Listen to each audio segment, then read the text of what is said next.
या चूड़ी पहनी है, कानन में कुंडल पहने हैं, शुद्र घंटे का यशोदा मैया ने पहनाई, वहां में छोटी छोटी घंटी लग रही है, वह कौंधनी बना करके कमर में पहनी है, पामन में पाजेब पहनी। ठाकुर जी गए श्यामा सखी बन करके किशोरी जी के पास, बरसाने में प्रवेश कियो। सबरी गोपी के आहा कैसी मनोहर चाल है, नेक सी गोपी कैसी मटक मटक के चल रही है। अरे सखी तू कौन की लाली है? ठाकुर जी तेज तो है बोलवे में, जो पूछे तू कौन की लाली, बोले तेरी हूँ, भूल गई।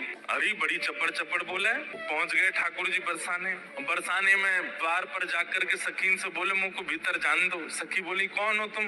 बोली मैं श्यामा सखी हूँ। कहाँ ते आई हो? बोले पास के गांव नंदगाम ते आई हूँ, और मुझ किशोरी जी ते बहुत जरूरी बात करनी है, मुझको मिलवाओ। सकीन ने बोली बोले भानु बाबा के पास जाओ, शिकायत आदि करनी है, कोई न्याय चाहिए तो वहां जाओ, ये किशोरी जी के पास आवे के लिए नहीं है। और नहीं हम तो किशोरी जी से ही बात करेंगी, ऐसी बात है कि मैं वृषभानु जी से ना कह सकूं। सकीन ने जाकर के भीतर किशोरी जी से कही, हे लाडली जू, बाहर एक गोपी ठाड़ी है और यूं कह रही है कि वह को आपसे ही बात करनी है और आपसे बात करके कछु न्याय करानो है। किशोरी जी बोली अच्छा बुलाओ भीतर। द्वार खुले, ठाकुर जी बढ़िया चुनरी पहन करके, ये गजकामनी से चाल, एक तो चाल ही ठाकुर जी की टेढ़ी मेढ़ी, ऊपर से सखी बन करके और ज्यादा बनावटी चल रहे हैं, तो इतने प्यारे लग रहे हैं। किशोरी जी सिंहासन पर विराज रही हैं और श्याम सुंदर भीतर आ रहे हैं। जैसे ही द्वार से भीतर आनो भयो, किशोरी जी तो कहें अरे सखी या की चाल तो देख कितनी बढ़िया है। ललिता विशाखा बोली हाँ चाल तो बढ़िया है।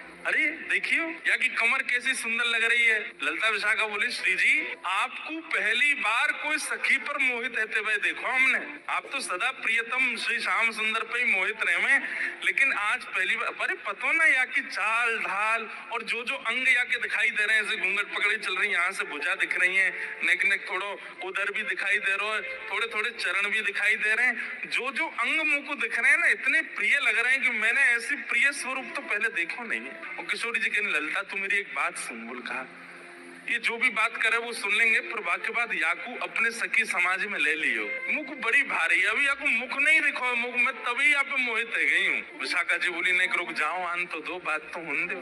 किशोरी जी आज जैसे ठाकुर जी को देख के हो जाती है वैसी हो गई है, एक सखी को देख स्वयं पर भरोसा नहीं हो रहा है किशोरी जी को कि मैं ऐसी क्यों है रही हूँ। ठाकुर जी आके सामने खड़े है गए, उन्होंने एक बनावटी सी आवाज भी बना ली ठाकुर जी ने। किशोरी जी बोली कहो सखी कहा नाम है तुम्हारो? अजी मेरो नाम तो श्यामा सखी है। स्वर सुनते ही किशोरी जी के नेत्र बंद है गए। ललिता जी को हाथ पकड़ के कहें मुझको कहा है रो है, या की चाल या के रूप रंग सब देख करके तुम या के स्वर में भी कछु आकर्षण है। ललिता जी बोली श्यामाजू ऐसे ना करो करें, अरे वो सखी है वहाँ पे आप मोहित का को है बोले ना पता नहीं या मैं तुम्हें ना लग रहा आकर्षण, वरना हमें तो ना लग रहा। किशोरी जी कह रही है अरे तो मैं अपने आप तो बाहर जा रही हूँ जी, ये सखी कैसी है या की स्वर कितने सुंदर। ठाकुर जी खड़े खड़े बोले अरे श्यामाजू मुँह को इतनी देर है गई खड़े खड़े, आप मेरो न्याय करोगी कि नहीं करोगी? किशोरी जी बोले अरे मैं तो ऐसे बहल गई, बताओ कहा बात है। बोले मैं आपसे आज न्याय की याचना कर भी आई हूँ। मैं रहूं नंदगाम में और नंदगाम में नंद बाबा के महल की बिल्कुल समीप ही मेरो घर है।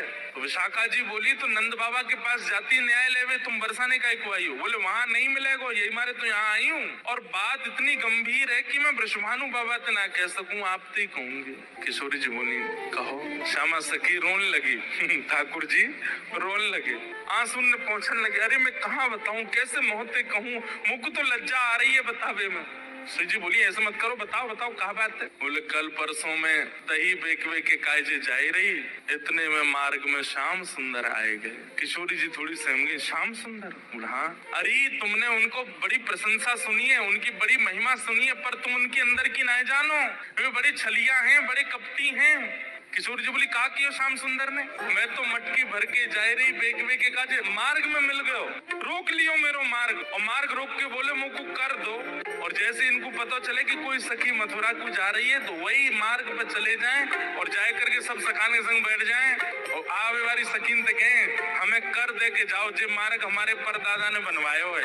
ये मार्ग हतो ना हो, हमारे दादा परदादा ने ये मार्ग बनवायो, ये हमारे यहाँ मार्ग को कर लेने को अधिकार हमारो, कर दो। गोपी के कहा कर चाहिए, बोले मटकी सब नीचे धर दो, हमारो जितनो मन होगो हम ले लेंगे, बच्ची कुछ तुम मथुरा ले जाइयो जी करे। अब मटकी नीचे धर के अगर कोई गोपी कह देगी लाला तो जितनो हो पाले, ठाकुर जी छोड़ेंगे वहां में, स्वयं पाले लेकिन स्वयं को पेट तो नेक सो। फिर ग्वालान ने पवा में गोपी के अब तो है गयो दे दो, अरे अभी हमारे और भी ग्वाला है, बोले फिर कौन नाम है। फिर बंदरों को कू कू करके ठाकुर जी आवाज करते हैं, खूब सारे बंदर आ जाते हैं, फिर उनको बांटते हैं। भागवत गोपी के सबरो मक्खन तो खत्म है, क्यों मटकी है तो छोड़ दो। ठाकुर जी बोले मजो नहीं आयो, जब तक यहाँ मटकी की आवाज नहीं आवेगी और डंडा तो वह मटकी फोड़े। फिर कहें गोपी मक्खन तेरो बास हो नेक्सस, दोबारा लेके आई हो, ऐसो करे तुम्हारो ये कन्हैया, कौन कर देगो या को। अरे राजी राजी नेक कर ले तो बात ठीक भी है, ये तो मटकी ने फोड़ दे, सबन ने खवाए दे, लेकिन मेरे संग तो बहुत बुरो कियो। किशोरी जी बोली कहा कियो, बोले मेरो घूंघट उठा लियो, मेरी चुनरी खींच ली, मेरो हाथ मरोड़ दियो, और अच्छा इतना ही कियो और तो कुछ ना कियो। अरे कहा बताऊं और कहा कियो, बोले और कहा कियो, मैं तो चाहूं भी ना कि वो मेरे पकड़ में आवे, क्यों बिना पकड़ के इतना उधम मचावे, पकड़ लूंगी तो जन कहा करेगो, ऐसो कष्ट दे मुझको, मैं कहा बताऊं आपको। श्री जी थोड़ी घबरा सी गई। अच्छा श्री जी को ये है कि अकेले में मुंह से कन्हैया की बुराई कर ले तो मैं सह भी लूं, ये ललिता विशाखा के बीच में काई को बोल रही है, ये तो वैसे ही उनसे चिड़ी रहे इतनो, इनके सामने क्यों कह रही है। श्री जी कह रही है अरे तू चिंता मत करे, श्याम सुंदर को हृदय कारो नहीं है, वो बस स्वरूप ते ने कार्य से लगे, वो ने अपनी लीलान में थोड़े से ऐसे चटक मटक से हैं, बाकी हृदय से ऐसे नहीं है। तो ठाकुर जी तो सुनने आए हैं ना कि मेरे बारे में कैसे विचार हैं श्री जी के। अच्छा आप बड़ी हृदय की जानो उनकी, ठाकुर जी कह रहे आप बड़ो पता उनके हृदय को। श्री जी बोली मतलब ऐसो तुम्हें ना पता, लेकिन हाँ जितनो मैंने सुनो है, जितनो मैंने जानो है, वहां से मेरो अंदाजो ऐसो है कि वो हृदय ते ऐसे नहीं है, वो तो बस एक लीला करें। ठाकुर जी बोले अरे श्यामाजू तुम कहा जानो, जाको रंग कारो होवे ना, जो भीतर ते अत्यंत कारो है जाए, वाको रंग भी कारो है जाए।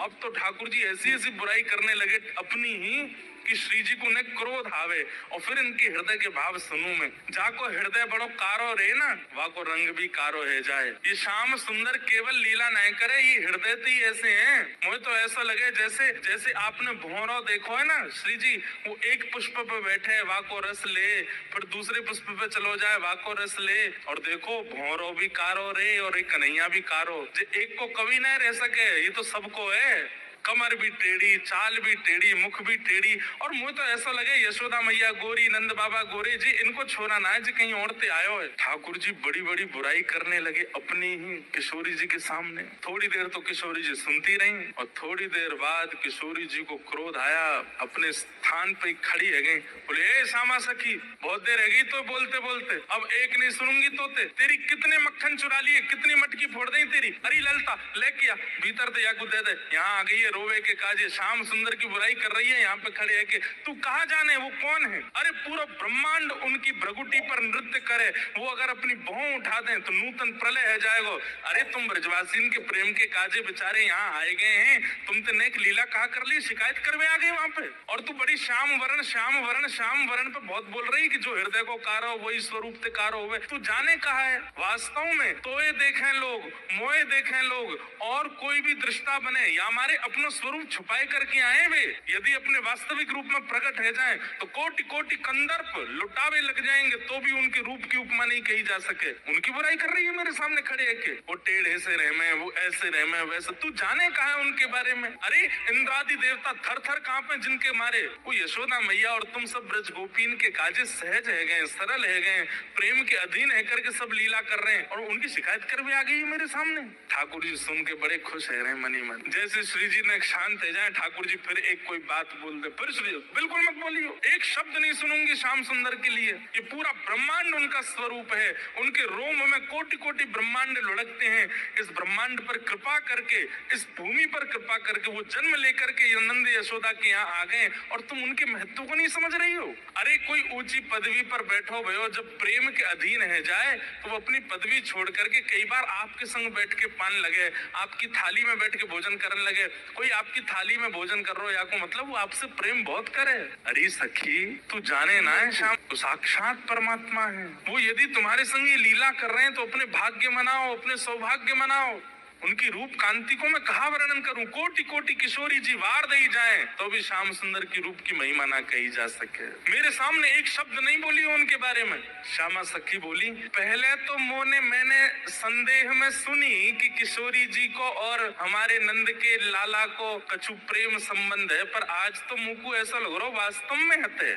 किशोरी जी बोली, नहीं ऐसी कोई बात नहीं है, ये तो सब तुमने ऐसी मन नहीं मुंह को तो लग रही है। आप इतनों कैसे जानो वाक्य बारे में, इतनों कैसे मानो वाक्य बारे में। किशोरी जी एक बात बताऊं? बोले हाँ। बोले मैं अकेली नहीं हूँ शिकायत करने वाली, ऐसी अनेक बैठी हैं। आपको ऐसा लग रहा है कि श्याम सुंदर तो केवल लीला कर रहे हैं, पर इस वक्त यही समय श्याम सुंदर कोई और सखी के संग भी ऐसी क्रिया कर रहे होंगे। वह को मार्ग रोक रहे होंगे, वह के हाथ पकड़ रहे होंगे, वह की चुनरी उड़ा रहे होंगे, वह की मटकी फोड़ रहे होंगे और नए विश्वास होवे। तो आपको अगर बहुत प्रेम है तो आप श्याम सुंदर को पुकार के देख लो, यदि वो आ जाएं तो मैं मान जाऊंगी। आएंगे ही नहीं। ठाकुर जी कह रहे मैं तो सामने ही खड़ा हूं, मैं कैसे आऊंगा। किशोरी जी से कह रहे हैं ललिता विशाखा है भूल जाओ, बाकी सब बातें न भूल जाओ। आपको प्रेम है ना श्याम सुंदर से, मैं आपसे शर्त लगाए के कह रही हूँ, आप पुकारो।